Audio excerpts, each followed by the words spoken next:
This subcommittee on human services, subcommittee number 1 on human services. I want to thank you all, first of all, for being here today and for making this hearing this afternoon. I'm Dr. Shirley Weber. I'm the new chair of Sub 1 for Health and Human Services, and so this is my first hearing on the issue of human services, and I really appreciate those of you who've come and will obviously learn a lot from the information that you have to present. I spent most of my life as a professor at San Diego State University and as a school board person in San Diego, so my focus has often been on the issue of education and creating equal opportunity and access for all children. However, I came to understand very early in my career as a professor and as a school board member and a school advocate that without certain essential elements in our homes and our families and our communities, it makes the task of educating our children even more difficult. That when you put the pieces together right, then it enhances our ability to achieve goals and opportunities. Many of you know I was raised as a child in the projects of Los Angeles in the Pueblos, and a parent had very limited education, and but yet, because my father had a good job working in the steel mills of Los Angeles, a union job that allowed him the stability of a decent income to provide for his wife and 8 children, that it gave all of us the security, I think, and the peace of mind to know that from month to month that we would be in the same place pretty much, that we'd have food on the table every night. It might have been beans and cornbread, but it was food. That there'd be somebody at my house when we came home, and that the stability and structure of the family was pretty much there. That then provided the teachers at Holmes Avenue Elementary School with the necessary foundation to educate us at a level that allowed us to be able to move beyond high school to either careers or to university and to do fairly well as adults. So I'm ever conscious of the fact that even though I'm education, I have chalk dust on my soul. And when I say that the young people, they don't know what the heck chalk dust is, but that's okay. They know whiteboards. But even though I have chalk dust on my soul, I realize that that is the foundation for all of that was really the stability, the social issues in my life, the family structure that becomes so essential. So as we began to talk about what we're going to be about today, hopefully it's about human services, building the human potential, strengthening California, making us the state that we want to be, making us the golden state, not just for a few, but for everyone, and that we have unlimited opportunities and possibilities for individuals in the state of California. I want to take this opportunity to let you know we have we'll do our best to try to accommodate all of those of you who've taken time out to come. We realize that this is a hefty agenda always, I understand, from my colleague Holly Mitchell, who's now the senator, that this is always a hefty agenda filled with enthusiastic and dedicated and committed individuals, and that you're here because you believe in what we're doing. But I know you also have a life beyond this, that you need to go home tonight and to meet with your families so that your families don't become one of the statistics we're talking about. So as a result, we're going to make sure that we try to do the best we can to be effective and hopefully efficient in what we have to present. Some of you will be here today to present materials, and we hope that you will have something to present and leave with us. Please pay careful attention to those who are obviously addressing us so that we don't end up repeating the same things over and over. We know these are important issues, but we want to try to get all the salient points out of the wide range of issues that we need to address in order to be effective. It is still early in the year, and we haven't taken action on any issues, and we won't take action today. So we will revisit most of the issues that will be before us as we approach the May revise and the June 30th deadline date. So as a result, we want to remind all of our department heads we appreciate brief introductions and backgrounds on the cuts and changes that have occurred within the department over the last few years, so that we have a better idea of what we're facing and how we're going to restore the services that have been cut and how we're actually going to build a better California. With all this, I want to say we're going to get started and deal with our first issue that's up today, and that issue is the issue of poverty in California. I want to invite the panelists to come forward, and we have a number of individuals who are going to share some information with us, which is wonderful. And I have your name somewhere.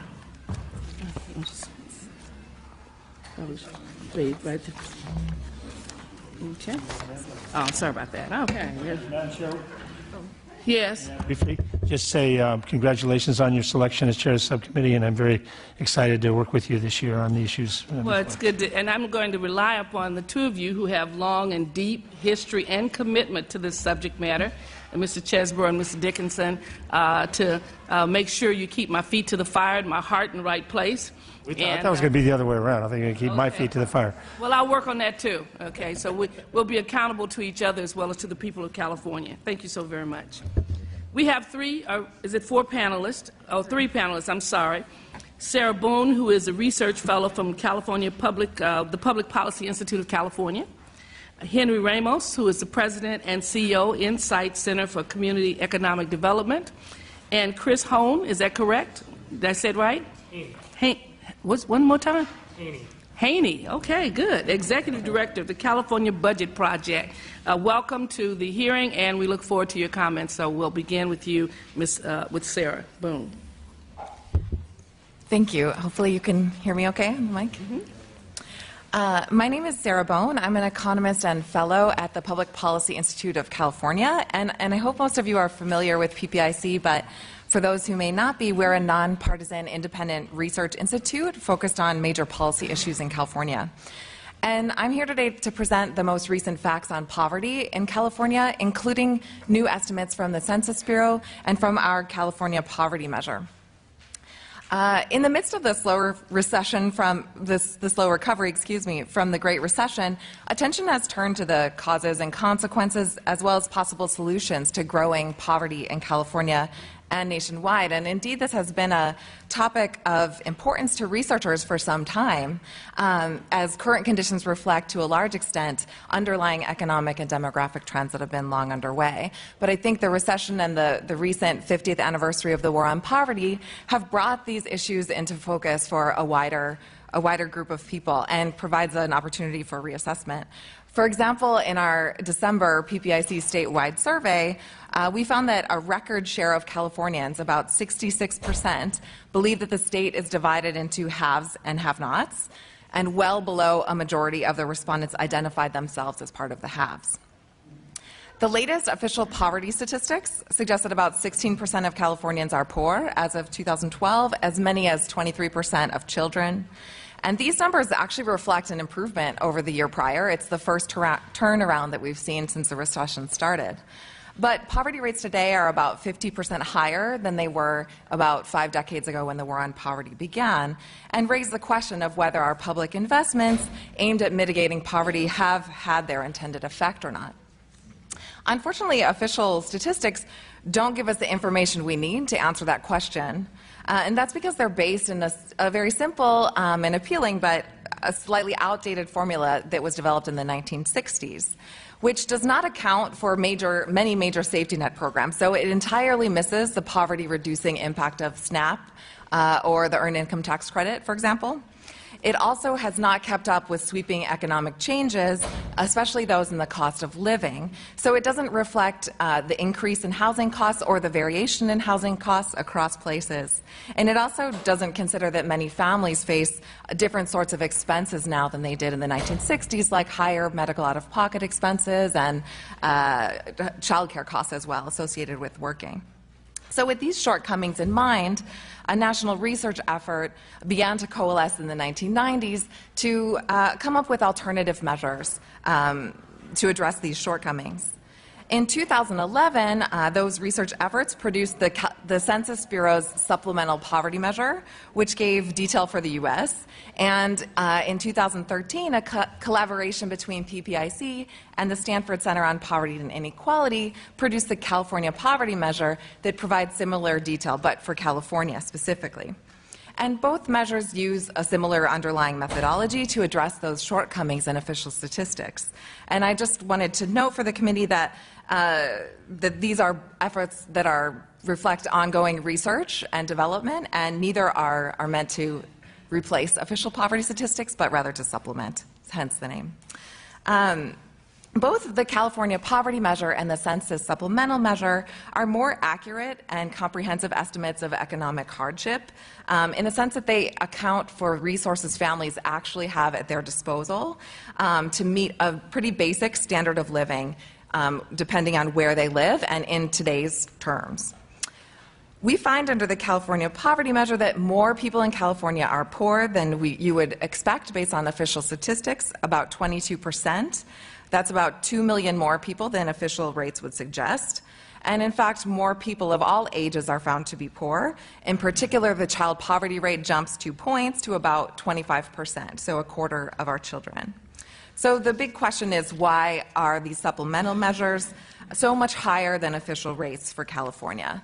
And there are a number of competing factors, but the single most important factor is that our estimates use simply higher thresholds of economic need. So we estimate that families need more resources to meet a basic standard of living than the federal poverty threshold allows for. And this is because of housing costs.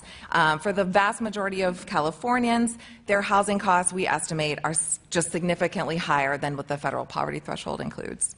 On average, a single parent with 2 kids needs about $25,000 to be considered out of poverty. That's about $6,000 more than the federal poverty line, and it's about $4,000 more than a similar family would need in other parts of the country, which explains why California's supplemental poverty rate is so much higher than any other state in the country. But it also changes the narrative about poverty in California when we consider housing costs. And that's because we know that costs of living vary substantially across counties in the state. And as you can see from the map that I've provided, I think it's on the second page of the handout, our California poverty measure really flips the picture of poverty that we thought we knew based on official statistics. Under our measure, coastal areas where housing costs are generally higher have the highest poverty rates in the state and higher than the official rates would suggest. Our measure places many inland areas, like counties in the Central Valley, where official poverty rates are typically far and away the highest in the state, in the middle to low range of our estimates. In fact, in some low-cost counties of the state, the California poverty measure rates are actually lower than the official poverty rates would suggest. In these places, safety net benefits to low-income families are more than offsetting the increased cost of living and driving down the poverty rates there. But the vast majority of Californians live in higher-cost counties where safety net resources, despite playing an important role in family budgets, are simply not large enough to offset the higher threshold of need that we estimate. So one could use different poverty thresholds and kind of arbitrarily raise or lower poverty rates by setting a different bar. But no matter what your poverty line is, the California poverty measure shows us that safety net programs play a really important role in family budgets and in mitigating economic hardship, especially for children. And that's the topic I'd like to close on, highlighting the usefulness, we think, of the California poverty measure as a tool for policy. So we find that without CalWORK's benefits, the child poverty rate would jump over 2 points. That's an equivalent to about 250,000 more children considered poor. Similarly, and even a bit larger, the child poverty rate would jump about 4 points, excluding CalFresh benefits. And of course, many families are on multiple programs. So when we think about the combination of all the needs-based programs in our measure, we find that without those benefits, about 39% of California's children would be considered poor. That is, the poverty rate would jump about a full 14 points. So it's plausible that these poverty-reducing effects of the safety net could be even larger, with various changes to how it's administered or how it functions in the state. And one example is related to participation.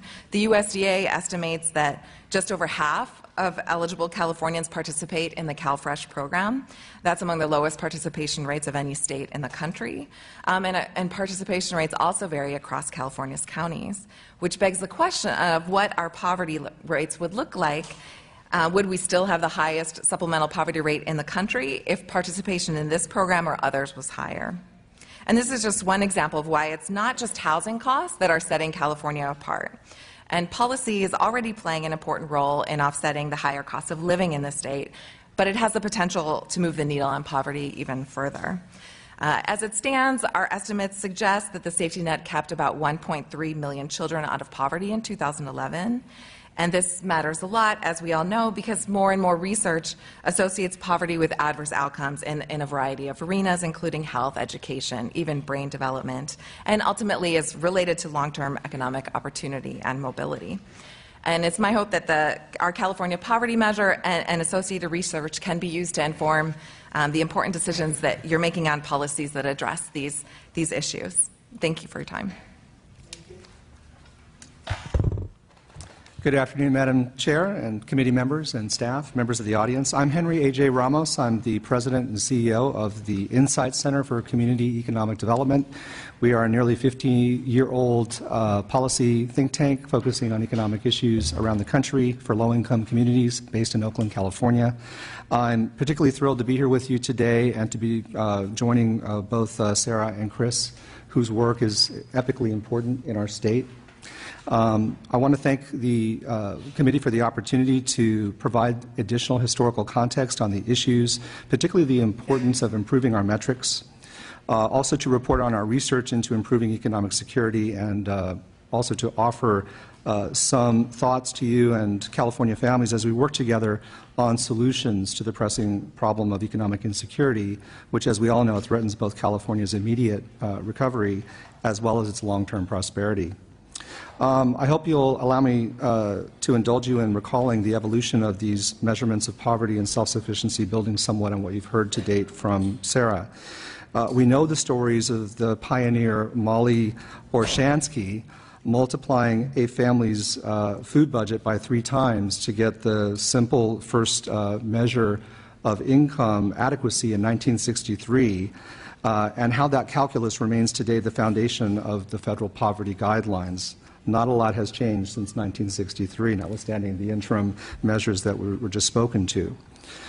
Insight Center, in our early years, then known as the National Economic Development and Law Center, was a leader in addressing the shortcomings of this measurement of deprivation, in part because it gave policymakers like you so few handles for affecting change. In the intervening decades, the field has developed models that provide more sophisticated measurements of housing, of transportation, of childcare, of health care, and of education costs, as well as the benefits of public supports and transfers, which give us a clearer picture of what families require for true self-sufficiency. One example, the Census Bureau Supplemental Poverty Measure, requested by Congress in the 1990s, measures both local costs for housing, food, clothing, etc., as well as the public supports a family receives, tax credits, SNAP, and assistance, to provide a more precise picture of poverty nationally. The good news is this measure is more accurate. The bad news, of course, for us here in California is that California has the highest poverty rate in the country under this measurement system. Nearly 9 million Californians, or 23.8% of our state population, are categorized as poor under this regime. If these numbers sound familiar, it's because the Insight Center reported them to this very committee last year, and despite many improvements in our economy since then, this measurement of poverty, sadly, has not changed. High housing costs, of course, contribute mightily to our high poverty rate, but the Census Bureau also notes that California's declining public support system and low participation rate among eligible residents for some services have contributed to our ranking as the state with the highest supplemental poverty measure poverty rate. So, how do we use these measures to reduce poverty and increase self-sufficiency? Our field has developed models that move beyond measuring deficits to address concepts of economic security, social inclusion, and racial and gender equity. Insight, with our partners at the University of California, Los Angeles, most recently has developed metrics for adults, for elders, for grandparents raising children, and for households where adult children return to live with their parents, all of which provide people like you the tools to better understand and change conditions. Tomorrow, the Insight Center will co-release Older Adults Challenged Financially When Adult Children Move Home. This is an analysis developed in partnership with Dr. Stephen Wallace, Associate Director of the UCLA Center for Health Policy Research. It shows or reflects on the impact of adult children returning home to live with parents, elderly parents usually, largely as a result of economic hardship, and the costs for these households of maintaining self-sufficiency under those circumstances. It turns out that nearly 2.5 million adult Californians were living with their parents in 2011, or over 60% more than the number in the pre-recession 2006 timeframe. Of this total, nearly 450,000 older adults over age 65 housed about 600,000 of those returning adult children. Our analysis quantifies for the first time the real costs these seniors face in each of California's counties up and down the state as they struggle to support themselves and an adult child who has returned home. I would like in closing to make two final points to this committee to support policy and budget work that you undertake in 2014 with an eye to these issues. First, California's economic recovery is underway, clearly, but it is underpowered. There is a strong business case in our estimation for supporting hardworking Californians, our children and our elders, by putting dollars in the hands of people in our local economies. Ensuring that lower-income Californians make up ground that was lost during the Great Recession, as well as the erosion of our middle class generally over the past several decades, will fuel this recovery that we all seek.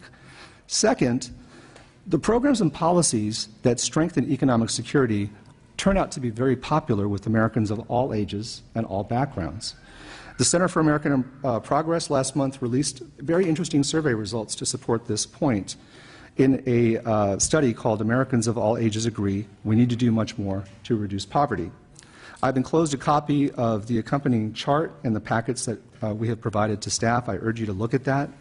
The Center for American Progress research shows that Americans support child care, nutrition assistance, minimum wage increases, and expanded tax credits at rates exceeding 75%.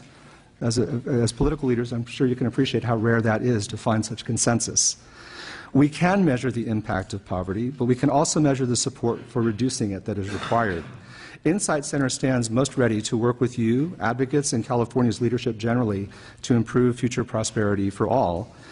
Madam Chair and committee members, I want to thank you very much for your time today, your ear, and your service to the nearly 9 million Californians who are counting on you to strengthen California's economy by reducing its poverty. Thank you.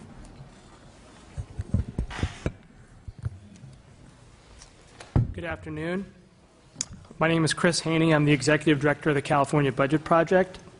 We're an independent, nonpartisan organization that conducts fiscal analyses with the goal of improving outcomes for low and middle income Californians. And I thank you for the opportunity to help provide some context for your discussions about the California budget and poverty in California. My remarks today and the handout you have in front of you are drawn from a recent report we released, the full version of which is available to you shortly. We'll be delivering it to your offices, and it's available now on our website.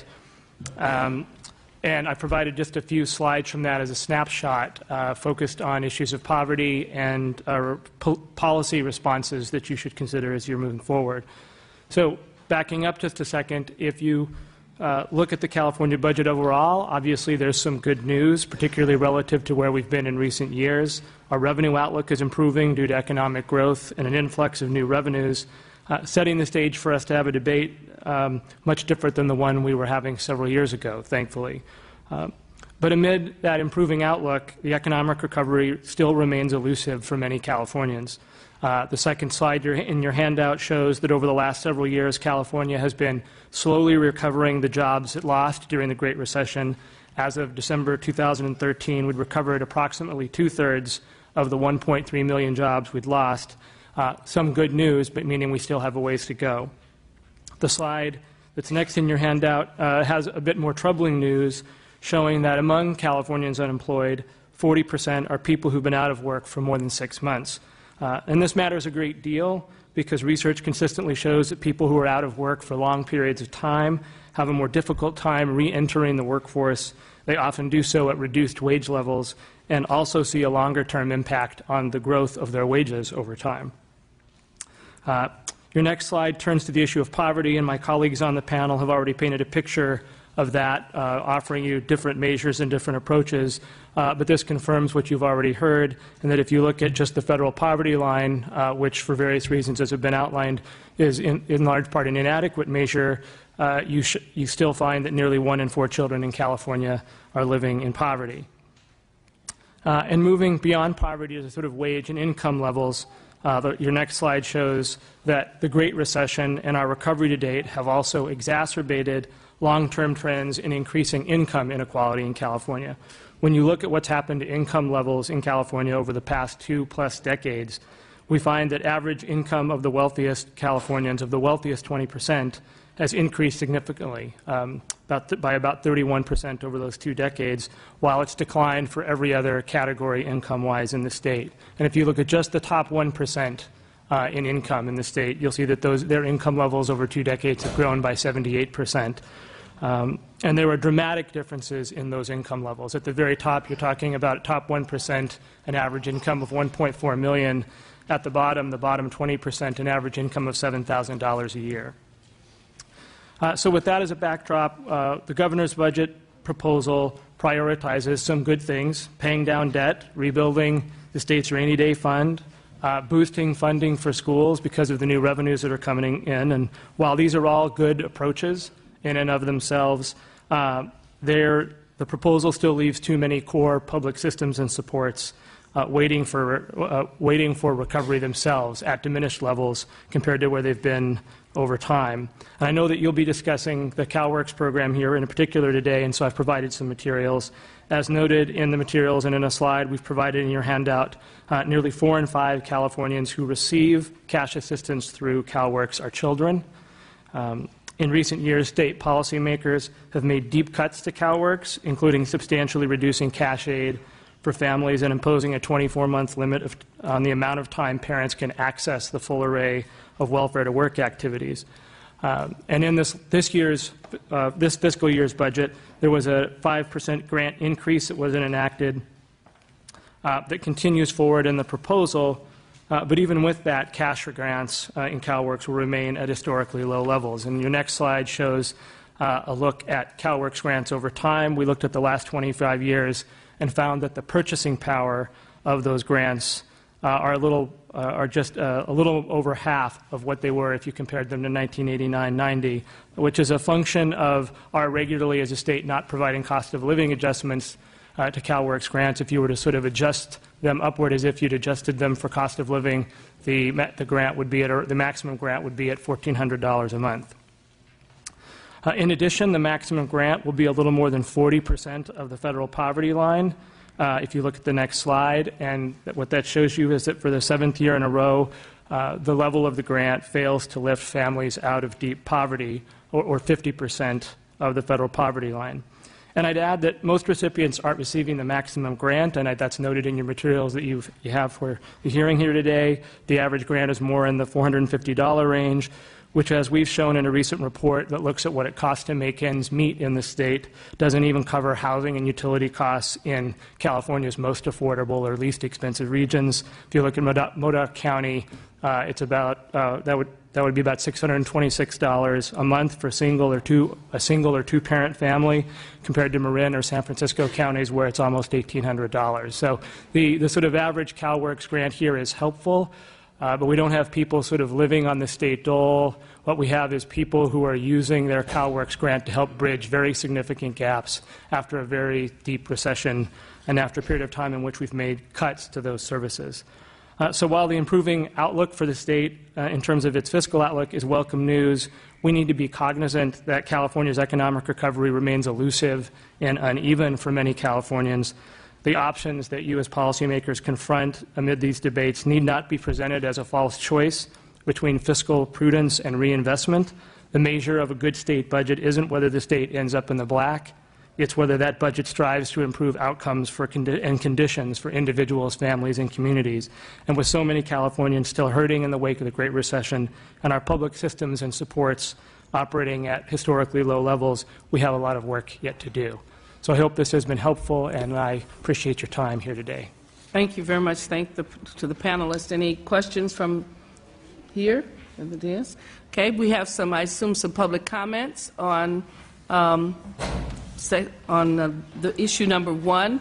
If you have public comments, please line up. We're going to ask you to try to keep your comments down to a minute, if we can. We don't have any comments?